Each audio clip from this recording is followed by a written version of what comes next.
इन सारे इल्ज़ामात के बाद में जो मुबैना मुलजिम था उस ड्राइवर ने अपना बयान रिकॉर्ड कराया और इसने वाज़ेह तौर पर सोशल मीडिया पे ये इल्ज़ाम आयद किया कि इसको ट्रैप करके फंसाया गया है। इसकी ऐसी कोई इंटेंशंस नहीं थी। उसने अपने अहल खाना के साथ बैठ के ये पूरे वाक़े के हवाले से जो अपना बयान है वो जारी किया। इस हवाले से हमने भी इससे रब्ता करने की कोशिश की, हम उसने कैमरे पर आने से इनकार कर दिया, लेकिन जो हमारी उससे फ़ोन पे गुफ्तगू हुई वो मुलाहिज़ा फरमाइए। वो मुझे राइड मिल गई थी बच्ची की ना, तो ये मेरी गाड़ी में बैठी हुई थी। अब ये जब गाड़ी में बैठी हुई थी तो अब हम वहाँ से निकले, फेज 6 है ना, अब गिजरी ब्रिज पे जब चढ़े, गिजरी ब्रिज होता है खाली ना, तो मैंने वहाँ गाड़ी थोड़ी तेज चलाई। तो इस बच्ची ने सवाल भी किया मेरे से, अंकल आप गाड़ी तेज क्यों चला रहे, मुझे कहीं भगा के ले जा रहे हैं। मैंने बोला नहीं बेटा, मैं गाड़ी तेज चला रहा हूँ इसलिए आपका ही वक्त बच जाएगा, मेरा भी वक्त बच जाएगा। ये जा रही थी गार्डन मेरे साथ, हम ऑन द वे थे और जो रूट बनता है ना, ये रूट भी यही था। अब उस लड़की ने क्या किया कि जैसे गाड़ी मेरी सिग्नल के ऊपर रुकी है, उसने दरवाजा खोला और वो उतर के पुलिस मोबाइल वैन के पास पहुंच गई। अब ये जो पुलिस मोबाइल के पास पहुंची है, मुझे नहीं पता वल्लाह आलम कहाँ गई, मेरी गाड़ी से उतर के चली गई। मैं बोला चलिए चलिए, खैर थोड़ी देर में पुलिस वालों के साथ आई वापिस। पुलिस वालों ने मुझसे सवाल किया, भाई आपका इसका क्या मामला है। मैंने बोला भाई मेरा इसका कोई मामला नहीं, राइड की थी इन्होंने, उतर के चली गई। पुलिस वाले ने मुझे बोला भाई आपको हमारे साथ थाने चलना पड़ेगा।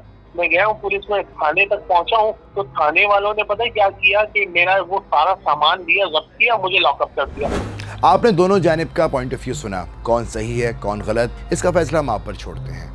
लेकिन मैं इसके अंदर एक चीज़ ऐड करना चाहूँगा। जो ही ये वाक़या हुआ, फौरी तौर पर जो ऑनलाइन टैक्सी सर्विस है उन्होंने फौरी तौर पर सोशल मीडिया पर इस वाक़े के हवाले से अपना मौक़िफ़ जारी किया और उसमें वाज़ेह तौर पर उन्होंने कहा कि अगर इस हवाले से कोई एक्शन हुआ है, उन्होंने मुतालिका ड्राइवर की जो ID है उसे ब्लॉक किया है। और इसके अलावा उन्होंने बोला कि हम इसके ऊपर वाज़ेह तौर पर देख रहे हैं, अगर किसी चीज़ के अंदर इसकी इन्वॉल्वमेंट नज़र आती है या कोई मुतालिका इदारा इस ड्राइवर से मुतालिक कोई इनसे डिटेल्स मांगेंगे तो उनको प्रोवाइड भी करेंगे।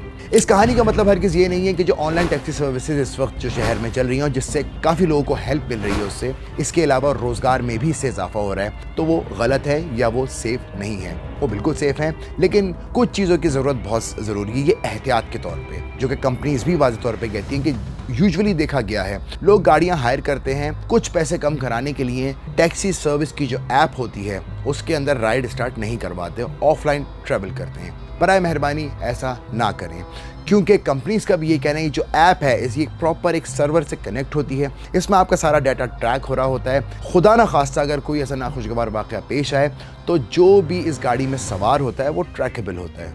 तो ये जो लोग अक्सर ऑफलाइन ट्रैवल करने की कोशिश करते हैं वो अपने साथ भी गलत करते हैं, वो अपनी सिक्योरिटी को दाव पर लगाने की कोशिश करते हैं, जो कि मुनासिब नहीं है, क्योंकि कंपनी ने वाज़ेह तौर पे एक सॉफ्टवेयर डेवलप किया है और वो सबकी मदद के लिए और साथ साथ सिक्योर भी है।